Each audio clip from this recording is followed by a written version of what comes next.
Gimana tuh? Orang-orang hebat itu biasanya ada bahan bakarnya ya Nah, dari apa ya, luka masa lalu kayak gitu nah, sih. bisa jadi, bisa jadi.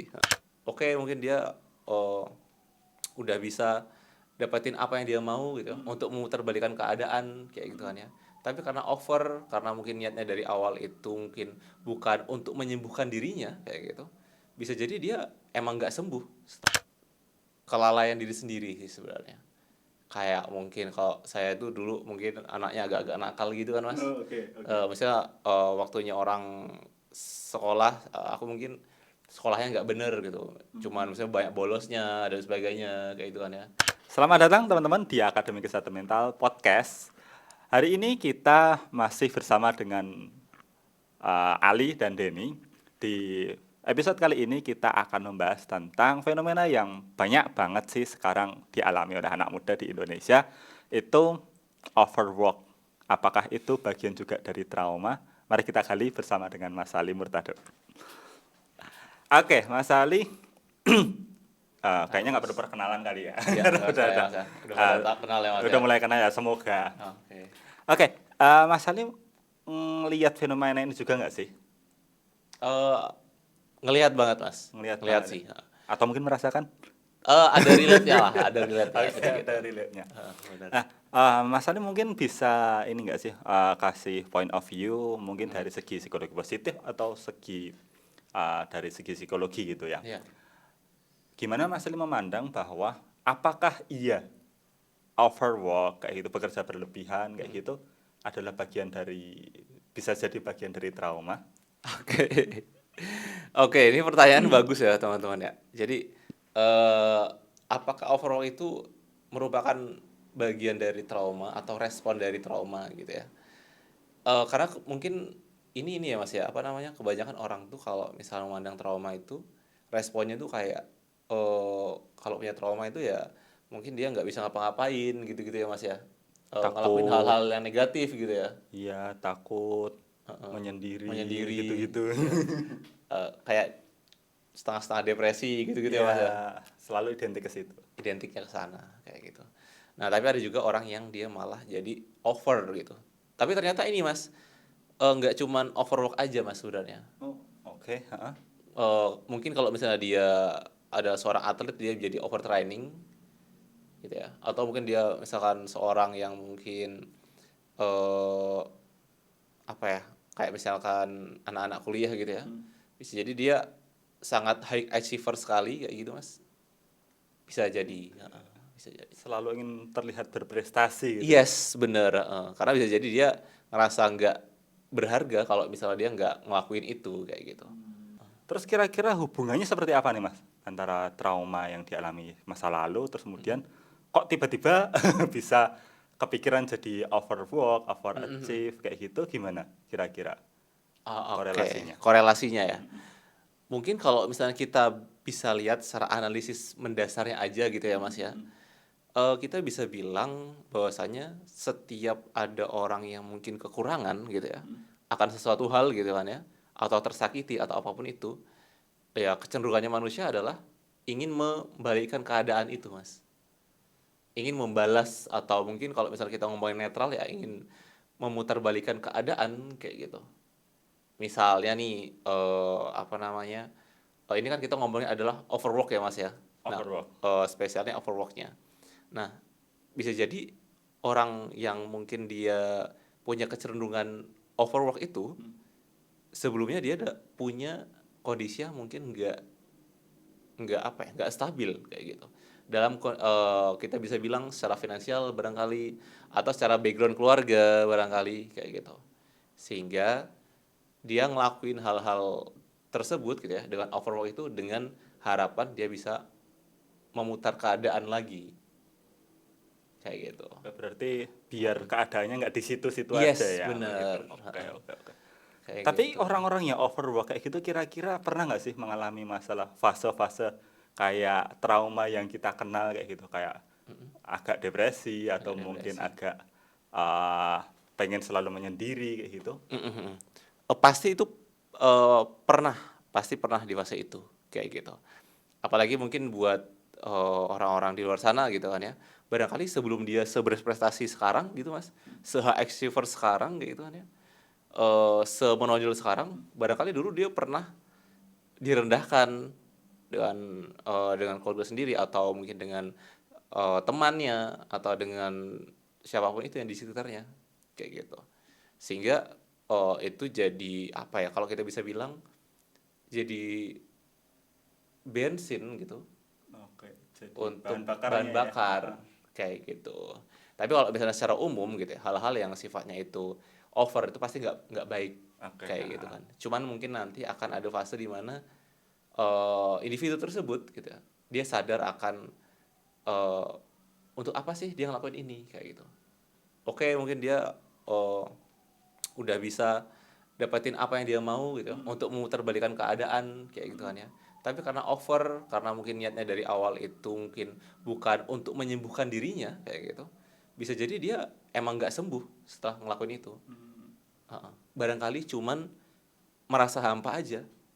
Oke, berarti titik yang awalnya pengen dicapai, Mhm. setelah dicapai tetap Yes. nggak ada apa ya, fulfill gitu tetap nggak Iya, ini enggak. ya? Oh, Tetap ada sesuatu hal yang kurang karena, niat dari awalnya memang udah beda kayak oh, gitu. oke mungkin itu ya yang membedakan overwork yang disebabkan oleh trauma dengan Mhm. apa ya, overwork yang memang didasari oleh tujuan goal yang jelas mungkin seperti itu ya, Mas? Iya, Bedanya. bisa jadi seperti itu, Mas. Bisa jadi, heeh. Kemungkinannya, 50-50 lah, kita bisa lihat, kayak gitu. Oke. Nah, terus nih Mas tadi kan ngomongin soal overwork terus kemudian Mhm.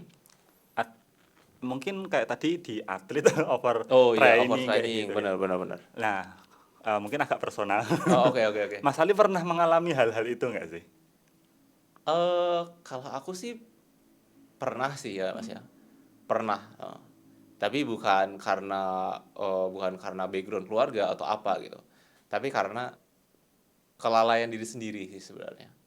Kayak mungkin kalau saya itu dulu mungkin anaknya agak-agak nakal gitu kan, Mas. Oh, oke, oke. Misalnya, waktunya orang sekolah, aku mungkin sekolahnya nggak bener gitu, cuman misalnya banyak bolosnya dan sebagainya, kayak gitu kan ya. Oke, oke. Tapi ketika mau masuk univ yang bagus, ternyata nggak masuk, kayak gitu.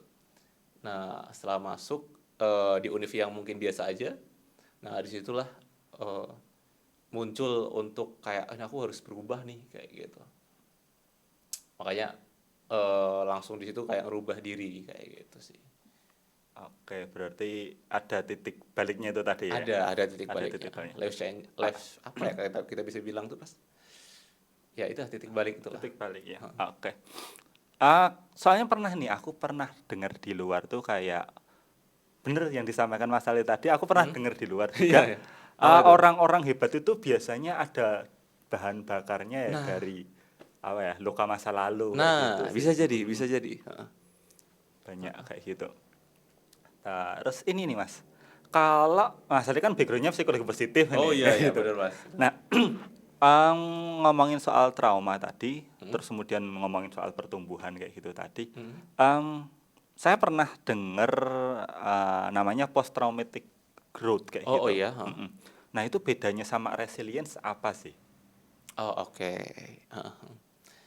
Jadi kalau misal, saya bisa lihat secara luarnya gitu ya, Mas, ya, kebetulan saya juga mempelajari psikologi klinis sebelumnya, sebelum mempelajari psikologi positif kayak gitu kan ya. Dan post traumatic growth itu juga masuk di, variabel psikologi klinis dan juga psikologi positif juga ternyata. Oh, oke. Atau apalagi yang resiliensi itu psikologi positif banget kayak gitu. Mm. Itu lebih kepada mungkin kita bisa lihatnya adalah seseorang itu harus ngalamin post traumatic growth dulu sebelum dia resiliensinya muncul atau bertambah, Oke, oke. Berarti kayak gitu. untuk sebelum masuk ke resilience, Iya, masuk ke post traumatic post traumatic growth growth dulu ya. dulu, bener. Soalnya ini jarang dibahas kayaknya ya, post traumatic growth. Jarang. Tapi resilience banyak di luar kan kayak Iya, gitu. resilience Tapi banyak. post traumatic growth ini jarang Mhm. dibahas. Mungkin bisa dieksplor lebih jauh nih, Mas. Oh, oke, heeh.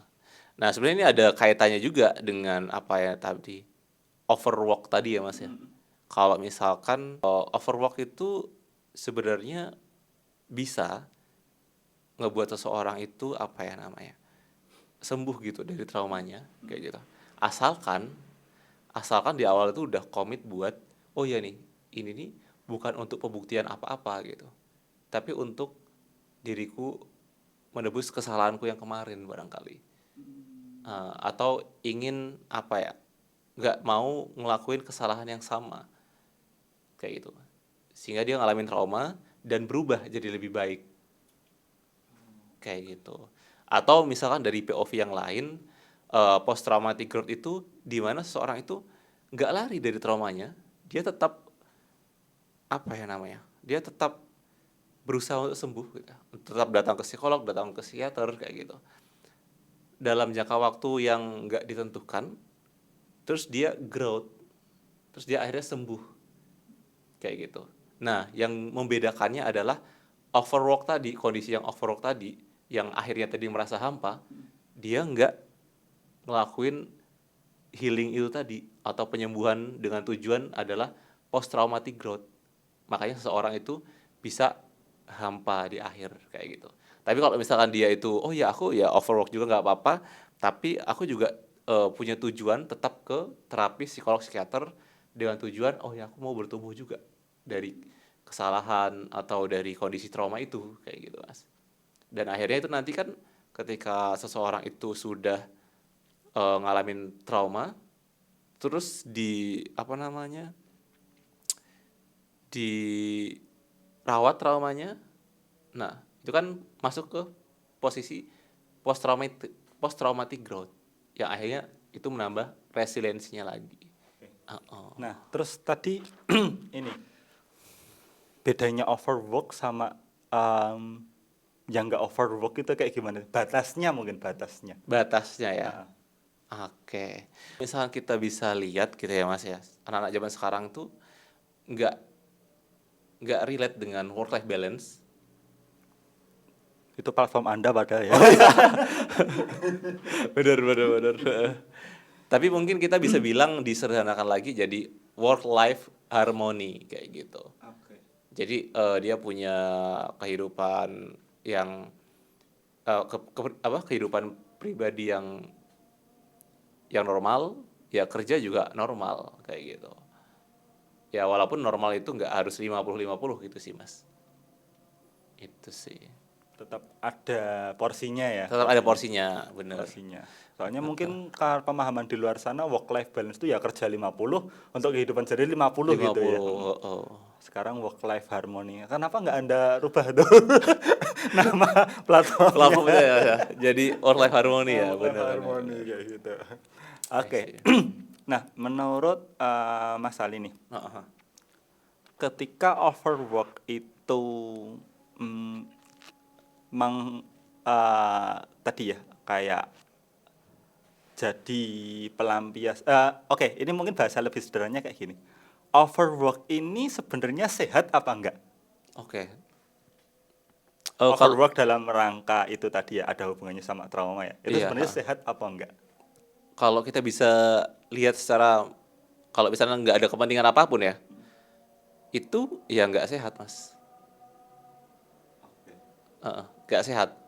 Cuman daripada kamu atau teman-teman semuanya udah ngalamin trauma gitu kan ya, terus mengeneralisir semua hal, semua orang dan sebagainya dengan sentimen negatif kayak gitu kan, atau mungkin ngelakuin hal-hal negatif di luar sana, perilaku-perilaku negatif, ya kadang itu overwork atau hal yang positif berlebihan itu kadang dibutuhkan gitu. Ada baiknya ya. Ada baiknya Ada gitu. baiknya. Even mungkin nggak terus-terusan. Oke, jadi ibaratnya daripada tergerak ke arah yang negatif, Negatif, yaitu benar. seenggaknya lebih menyelamatkan gitu Lebih ya. menyelamatkan kayak gitu. Oke. Cuman mungkin sambil ditambahin aja apa namanya kayak pemahaman-pemahaman tentang penyembuhan atau pemulihan batin kayak gitu-gitu sih mas. Oke. Nah, terus mungkin overwork yang sehat sama yang enggak sehat kayak gimana tuh, Mas? eh Overwork yang sehat dan nggak sehat ya. Ini agak aneh nih pertanyaan nih. Tapi kalau misalnya kita bisa ambil tengahnya gitu ya, nggak apa-apa kita itu overwork kayak gitu kan ya. Tapi kita harus ngerti juga kondisi tubuh kita sih. Jadi kita juga ngerti alarm tubuh kita itu kayak gimana, kayak gitu. Daripada udah overwork kayak gitu kan ya, terus nanti badan tambah sakit dan sebagainya. Nah, itu Nggak bisa menikmati nggak bisa hasilnya. menikmati hasilnya kan kayak gitu. Jadi harus ada pertimbangan psikologisnya sih. Kira-kira oh ya kita ini udah mulai kena atau belum nih kayak gitu kan ya. Alarm tubuh kita itu gimana kayak gitu Mas. Oke. Oh, ini relate dengan ketika kemarin ini sih aku wawancara sama dokter Sandi kayak gitu. Mhm. Itu beliau bilang, oh anak muda itu kalau misalkan otaknya digeber, Mhm. ya istirahatnya juga harus cukup kayak Oh, gitu. I see. Ah, ah. Benar. Nyambung ke work life balance dan Oh beliau iya. juga menotis bahwa walaupun sulit ya kayak Mhm, gitu. mhm, mhm, Tapi mhm. ya seenggaknya nggak dapat nilai 10, dapat nilai 4, 5 atau 6, oke ya daripada 0 sama Nah, sekali. bener, bener. Heeh. Oke. Iya sih. Oke, Apalagi zaman sekarang anu ya Mas ya. Banyak orang yang meromantisasi overwork itu ya. Jadi kayak kalau misalnya ada orang yang agak santai dikit udah ngerasa bersalah kayak gitu kan. Gitu sih Oke, sebenarnya. jadi muncul ini ya, muncul kayak suara dalam diri kayak santai itu kayak nggak boleh kayak gitu. Iya, bener. Ada perasaan bersalah kayak gitu. Mas Ali sendiri pernah mengalami nggak seperti itu? Pernah sih ngalamin hal-hal kayak gitu. Waktu kuliah masih ya. Itu sering ngalamin hal-hal kayak gitu. Dan sebenarnya juga nggak sehat sih, kayak jujur nggak sehat kayak gitu. Gimana bisa sehat? Kita kan kalau misalkan selalu apa ya, selalu produktif gitu kan, kan kita kan memunculkan alarm siaga terus kan untuk otak kita kan. Nah, yang itu kan nggak sehat kan, ya kan kita Iya, tegang kan ya jadi kan, lama-lama capek ya. lama-lama capek. Iya, bener sih, bener. Kayak gitu. Oke, mungkin pertanyaan terakhir nih Mas. Advice apa nih buat teman-teman yang mungkin ngalami overwork juga, yang barangkali juga hasil dari trauma masa lalu? Oh, Boleh tuh oke, disampaikan ke boleh ya. teman-teman. Bad advice-nya buat teman-teman yang mungkin lagi di fase ini gitu ya. Nggak apa-apa, dilanjutin aja overwork-nya gitu kan ya. Cuman teman-teman harus benar-benar mengetahui alarm tubuhnya teman-teman kayak gitu. Karena kadang pikiran kita itu bisa membohongi kita. Bahwasanya aku masih kuat nih, aku masih kuat nih. Tapi tubuh tuh nggak bisa teman-teman. Tubuh kalau misalnya mau ambruk, dia ngasih tanda-tanda kayak gitu. Nah, ketika kita dalam kondisi yang seperti itu, overwork tadi gitu kan ya, udah memunculkan tanda-tanda gejala-gejala tertentu secara fisiologis kayak gitu kan, atau secara psikologis, ya teman-teman perlu untuk calling down dulu kayak gitu. Ya, saya juga memahami teman-teman, apalagi saya gizi juga gitu kan ya, jadi relate juga sama hal ini. Sehingga kalau misalnya mau dilanjutin untuk uh, overwork nggak apa-apa, tapi harus ngerti uh, alarm tubuh gimana cara kerjanya. Itu sih Mas. Mulai belajar mendengarkan tubuh ya. Yes, bener. Oke. Alarm tubuh. Karena tubuh itu ketika sekalinya protes dia langsung memunculkan sesuatu Memunculkan. yang yang langsung bisa nyetop kita gitu ya. Yes, bener. Daripada hasil kerja kerasnya nggak bisa dinikmati kan. Oke. Ya, oke. Nah, Oke, itu. thank you Mas Ali untuk episode kali ini. Oke, teman-teman, buat teman-teman di sana yang pengen belajar tentang topik apa, boleh ya tulis di kolom komentar, dan buat teman-teman yang ngerasa pengen bahas tentang apa, pengen menghadirkan siapa barangkali nanti di episode-episode berikutnya, boleh untuk ketik di kolom komentar. Oke, segitu dulu. Aku Denny dan Mas Ali dari Akademi Kesehatan Mental. See you next. Oke, teman-teman. See you next episode, teman-teman.